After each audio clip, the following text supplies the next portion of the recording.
अपने आसपास किसी भी व्यक्ति से ये सरल प्रश्न पूछें, ग्रेविटी क्या है?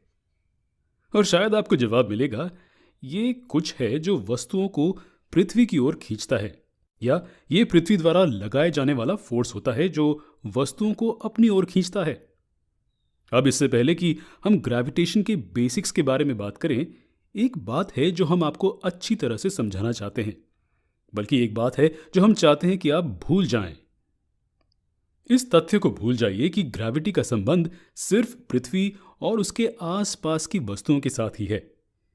ये ग्रेविटी नहीं है। हम ऐसे उदाहरण देखते हैं जहां वस्तुएं जमीन पर गिरती हैं और हम मान लेते हैं कि यही एकमात्र सिद्धांत है जो हमें ग्रेविटी के बारे में बताता है। जी हां, ये ग्रेविटी ही होती है जिसकी वजह से पृथ्वी वस्तुओं को अपनी ओर खींचती है। लेकिन सिर्फ ये ही एक चीज नहीं है जिसके बारे में समझने की आवश्यकता है।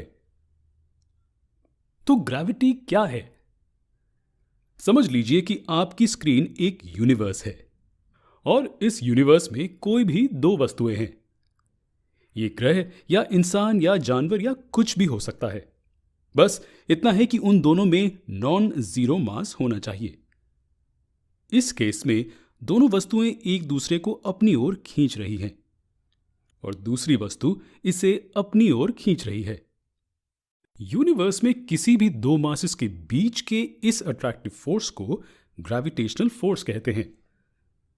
तो ग्रेविटेशनल फोर्स वो अट्रैक्टिव फोर्स है जो एक दूसरे से दूर किसी भी दो नॉन जीरो मास वाली वस्तुओं के बीच होता है। ये केवल वो फोर्स नहीं है जिसका इस्तेमाल पृथ्वी वस्तुओं को अपनी ओर खींचने के लिए करती है। लेकिन हां, हम सभी पृथ्वी पर रहते हैं। यहां सबसे अधिक उदाहरण जो हमें ग्रेविटेशन के देखते हैं वो पृथ्वी के द्वारा वस्तुओं को उसकी ओर खींचने से संबंधित होते हैं। लेकिन आपको पता होना चाहिए कि ये एकमात्र फोर्स नहीं है जो ग्रेविटेशन को एक्सप्लेन करता है। धरती और इंसान के केस में पृथ्वी एक वस्तु है और इंसान दूसरी वस्तु है। दोनों एक दूसरे को अपनी ओर खींचते रहते हैं। लेकिन ऐसा क्यों होता है? अगर आप वास्तव में बहुत अधिक रिसर्च करें कि वास्तव में ग्रेविटी क्या होती है, तो आपको पता चलेगा कि ग्रेविटी वास्तव में फोर्स नहीं, बल्कि ये सिर्फ एक भ्रम होता है। इसलिए अभी के लिए ये जानना काफी है कि ग्रेविटेशनल फोर्स वो अट्रैक्टिव फोर्स है जो एक दूसरे से दूर किसी भी दो नॉन जीरो मास वाली वस्तुओं के बीच होता है। बेसिक्स जानने के बाद शायद आपके दिमाग में कई सवाल आ रहे होंगे। क्या सेब पृथ्वी की ओर गिरता है या पृथ्वी सेब की ओर बढ़ती है?